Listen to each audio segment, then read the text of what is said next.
The living room was filled with laughter, torn wrapping paper, and the clinking of wine glasses. Cousins passed around monogrammed jackets, aunties gushed over curated skincare sets, and my brother was already firing up the drone he'd just unwrapped. I looked around the room, scanning for a gift with my name on it. Nothing under the tree. Nothing on the table. Nothing at all. Then my mother, champagne in one hand, eyes glazed over, turned toward me with a chuckle. "Oh, sweetie," she said loudly enough for everyone to hear. "We forgot you existed." The whole room roared with laughter. I didn't. I just smiled. The kind of smile you learn after years of being the ghost in your own family. The smile that hides every scar, emotional, financial, invisible. The smile that says, "Okay." I stood up slowly, still smiling, and reached into my purse. I pulled out a manila envelope, tapped it once against my palm, then looked my family dead in the eyes. "No worries," I said calmly. "I bought the house this morning. You all have 30 days to leave." It took a second. The room, once buzzing with cheer, went dead silent. A fork clattered to the ground. My aunt froze mid-sip. My cousin blinked, confused. Then came the denial. "What are you talking about?" my brother asked, standing. "You're joking," someone else said. My mom stared at me like I'd just grown a second head. "What do you mean, you bought the house?" I opened the envelope and slid out a thick packet of papers, flipping to the front. Deed transfer. County Records Office. As of 9:15 this morning, this house is in my name. "Why would you do this?" my mom spat, the laughter now a distant memory. "Oh," I said, voice still sweet. "I figured since you forgot I existed, you wouldn't mind." No one moved. No one spoke. Not until my uncle finally whispered, "She's serious." I walked toward the mantel, placed the deed on it, then turned toward the camera in my mind. My name is Natalie Cole. And from wherever you're watching this, stay with me. Because being invisible was never the curse, it was the weapon they handed me. You see, when no one notices you, they don't notice what you're capable of. They don't watch what you're building. They don't know when you're about to strike. I was always the afterthought. Until I owned the roof over their heads. I was the afterthought. The oops baby. The kid they didn't plan for and never really figured out what to do with once I showed up. My two older siblings had already drained what little emotional bandwidth my parents had. Mom doted on my brother like he was royalty. My sister? A fragile little glass figurine they all protected like a museum piece. Me? I came last and got leftovers, if that. There are no baby pictures of me in the hallway. No memory boxes tucked away in the attic. My birthday was usually a whoops, we forgot kind of day, followed by a sad grocery store cake and a $5 bill stuffed into a crumpled card someone clearly bought on the way home. I stopped expecting gifts by the time I was 10. By 15, I stopped expecting applause. I was getting straight A's, winning awards, getting into honors programs, and it barely registered. Meanwhile, if my sister passed algebra, they threw her a party. I raised myself, taught myself how to cook when I realized no one would bother, learned how to drive from YouTube, filled out my own college applications while my parents argued about vacation plans for my brother. I worked 2 jobs in college, waitressing by night, tutoring by day, and still managed to graduate early. My family didn't come to graduation. They said the flights were too expensive, but I'd paid for my own tuition. Every single cent. But here's the thing, I never complained. I just adapted. I became quiet, efficient, unshakable. I figured if I couldn't be their favorite, I'd be their fallback. The reliable one. The one they called when the rent was short, the car broke down, or the power got cut off. And I always showed up. Always paid. Always helped. Not because I thought they'd love me more, but because I wanted to believe they might eventually see me. That if I kept proving myself useful, they'd eventually realize I mattered. Spoiler alert, they never did. Even after I got promoted, after I bought my first property, after I built a quiet little empire out of almost nothing, I was still just Natalie, the quiet one. The one they called when the Wi-Fi stopped working.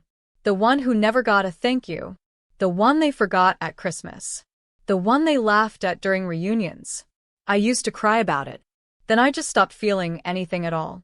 The truth is, I wasn't born into this family. I was tolerated by it. They didn't raise a daughter. They left a survivor. The requests always came with sugar on top. Hey, Nat, you're so good with numbers. Can you look at this loan thing for me? Sweetheart, you're the techie one. Can you fix my Wi-Fi again? You're still driving that SUV, right? Mind helping us move next weekend? It was never really asking. Just assuming. Just taking. I used to say yes. Every time. Like clockwork. Not because I wanted to, but because I was afraid of what would happen if I stopped. Afraid they'd cut me off, even if I was barely hanging onto the edge of their lives as it was. But eventually something shifted. It started at a birthday dinner, not mine, of course. It was my sister's. They rented out a little bistro, ordered wine like water, gifted her a custom necklace. I handed her a modest gift card, and she barely glanced at it. Didn't even say thanks. Later that night, I went to the restroom and overheard my brother laughing to someone I didn't recognize, some cousin or new friend. She's the weakest link, he said. Honestly, who cares if she shows up? She just sits there like a houseplant. The woman laughed. Is she always that awkward? Yeah, he said. But hey, she's good for a free meal and a ride, so. I didn't go back to the table. I just left. No one noticed. 2 weeks later, I saw a video from my cousin's wedding, the one I wasn't invited to. My mom was in the background, talking to some woman I didn't know. Her voice was unmistakable. She's just socially invisible, my mom said. Always has been. Like she's there, but never part of things. You know. They were talking about me. Laughing. I stared at the screen until the light of it felt like heat on my skin. Something in me cracked open. Not in anger, but in clarity. That night, I started researching local property sales. Pulled up real estate transfer laws. Dug through mortgage listings. I had money saved. I had good credit. I had the skills. I was done playing the wallpaper in their lives. They didn't even notice I stopped replying to texts. Stopped coming to events. Stopped sending birthday cards. No one checked in. No one asked if I was okay. They never noticed I stopped showing up until I showed up with power. The letter came in a plain white envelope addressed to current occupant. My parents didn't even open it. It sat on their cluttered dining table for a week until I picked it up, curiosity getting the better of me. Notice of delinquent property taxes. At first, I didn't believe it. The house was modest, but it had been in our family for decades. Surely, they were managing it? But 2 weeks later, I checked the county website. Status. In pre-foreclosure. Taxes unpaid for 3 years. Lien stacking up like unpaid parking tickets. That's when I knew the house, the family fortress, the backdrop to every humiliation I'd ever endured, was vulnerable. It could be mine. I didn't gloat. I didn't even smile. I just opened a new browser tab and began researching real estate attorneys. I found one discreet, efficient, and with no connection to my last name. Through her, I set up a limited liability company. Clean. Quiet. Invisible. The house went to auction in 6 weeks. I made my offer through the LLC. No red flags. No fanfare. Just a name on a paper they wouldn't recognize. It was accepted. The deed was transferred. The title cleared. The home? Legally mine. I didn't tell a soul. At the next family dinner, I brought wine. Complimented Mom's casserole. Laughed when my cousin made that tired joke about me being the quiet one. I smiled when my sister opened a new designer purse, a gift from my mother, just because. They were clueless. And I started keeping records. Screenshots of every time they forgot my birthday. Emails where they asked for small favors. Texts that went unanswered when I was sick. I started collecting everything they ever used to make me feel like an afterthought. Because this time I wasn't going to yell. I wasn't going to beg. I was going to own what they stood on. They thought invisibility was weakness. They thought silence meant surrender. But they never learned that silence can be armor. That strategy lives in stillness. That power doesn't always arrive with a scream. Sometimes it arrives with a signature. The only thing louder than revenge is silence, wrapped in a deed. The wrapping paper crinkled, laughter bubbled, and the scent of cheap wine and cologne filled the living room. It was the annual Cole family reunion, more like a trophy parade for my siblings. Monica opened a Tiffany bracelet. Jared unwrapped a new smartwatch. Even the grandkids got custom jackets with their names embroidered on them. I sat quietly, a cup of lukewarm cider in my hands. There was no gift in front of me, not even a card. Mom looked up from her seat and laughed, really laughed. "Oh, sweetie," she said between chuckles, "we forgot you existed." The room roared. No one defended me. Not Monica, who once lived in my apartment rent-free for a year. Not Jared, whose credit card debt I'd quietly paid off after his third layoff. Not even Dad, who once cried in my arms after Mom told him he was a failure. I set my cup down, stood, smiled, then said clearly, "No worries. I bought the house this morning. You all have 30 days to leave." The laughter died mid-breath. Silence rippled through the room like a power outage. Dad scoffed. "This is a joke." I reached into my bag, pulled out the deed, and handed it to him. "It's not," I said, voice even. He blinked. "Read the document once." Then again. His hand trembled slightly. "What the hell is this?" Jared asked, snatching it from him. Monica stood up, already defensive. "You can't do this. You wouldn't." "Oh, but I did," I said. "Months ago. You didn't notice. No one ever does." Mom's eyes welled up with angry tears. "Natalie, we're your family. You can't just kick us out." "You're right," I said gently. "You were my family, until you turned me into a ghost." Jared's face flushed. "We didn't ask for this. Why are you doing this now?" "You didn't ask," I nodded. "You just expected. Expected me to show up. Pay up. Shut up." Dad looked ready to explode. "You think owning a house makes you better than us?" "No," I said, calm and cool. "But it makes me done with being less." I didn't yell. I didn't cry. I simply stepped forward and placed the deed on the mantel, right between Monica's cheerleading photo and Jared's college diploma. The same mantel that had never held a single photo of me. They shouted. They pled. They threw insults like hailstones. But I didn't flinch. I had been screamed at before. Forgotten. Used. But never again. This wasn't just revenge. It wasn't even about the house anymore. It was about the moment their eyes finally locked on me, not as the quiet, forgettable youngest sibling, but as the one who held the keys. The power. The deed. It was never about the house. It was about finally being seen as the threat I am. 3 days later, the envelopes arrived like clockwork, certified, notarized, and hand-delivered. One for Monica, one for Jared, one for my parents. Each one stamped with the same word in bold letters, notice to vacate. The reactions were predictable. Jared called first. I let it ring. Then came the text, "This is insane. You can't legally do this." I responded with a screenshot of the deed, my lawyer's information, and a brief message. Talk to someone who understands real estate law before you embarrass yourself further. 3 hours later, his lawyer confirmed exactly what I already knew. He didn't have a single leg to stand on. Next came Monica. She showed up at my apartment in tears. Full dramatic performance. "Nat, please," she whimpered. "This isn't you. You're not this cold." I let her speak. I even made tea. Then I asked her calmly, "What was I to you, Monica? When you lived on my couch for 9 months rent-free and I paid for your therapy bills, who was I?" She blinked, silent. "When you told Mom I was always doing the most for attention, the day after I got promoted, who was I to you then?" No answer. "I'm still that person," I said, handing her the tea. "Just with better boundaries now." Monica left without finishing her cup. My mother called that night, and the voicemail was unhinged.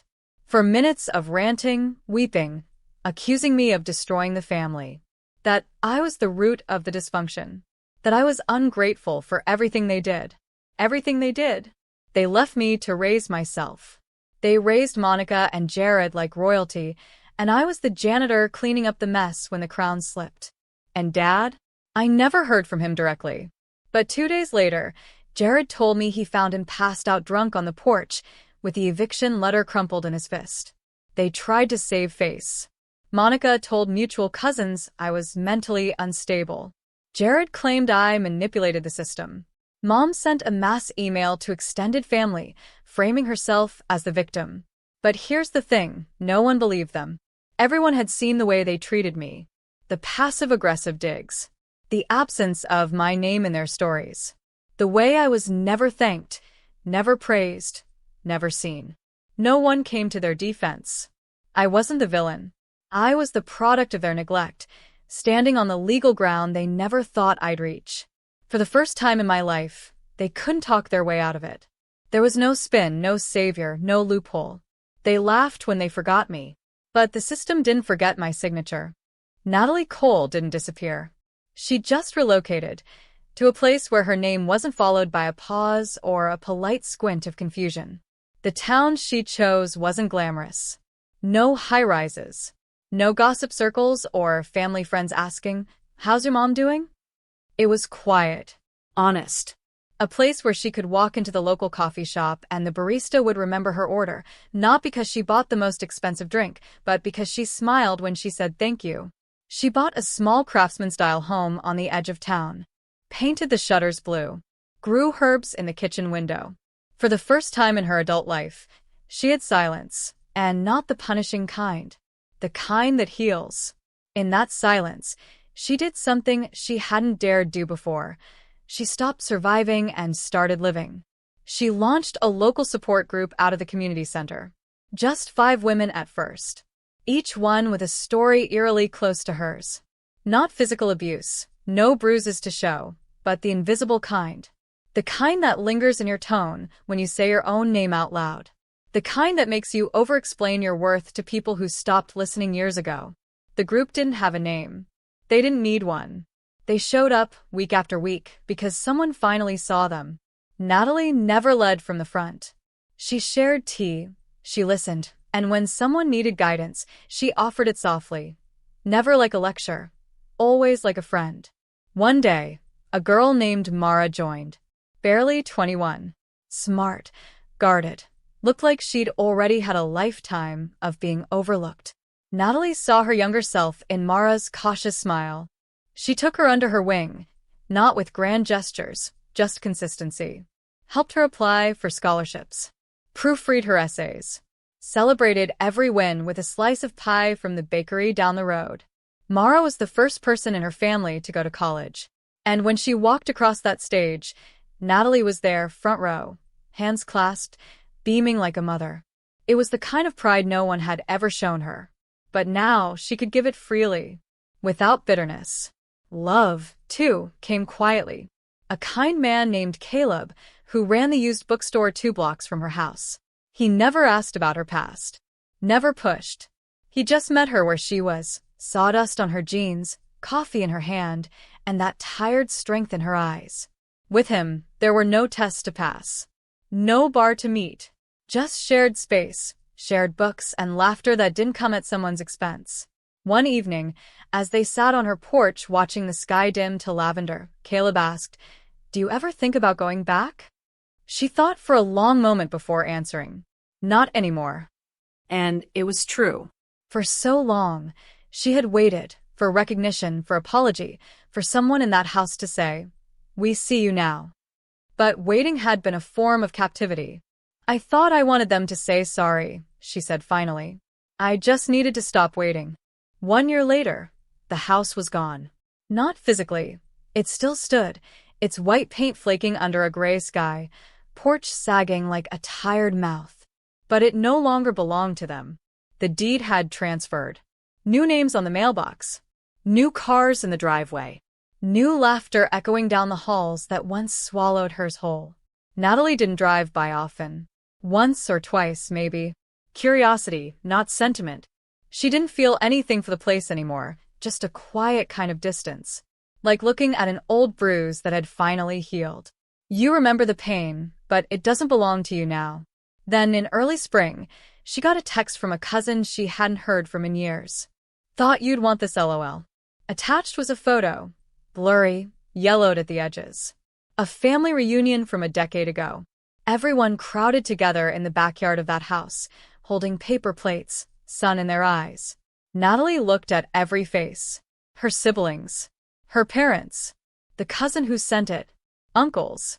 Aunts. Even kids who weren't born yet at the time had made it in. But not her. She wasn't in the photo. Not at the edge.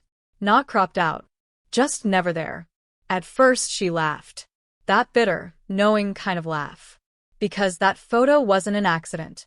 It was the perfect portrait of how she'd always existed in their world. Not at all. No one had asked where she was that day.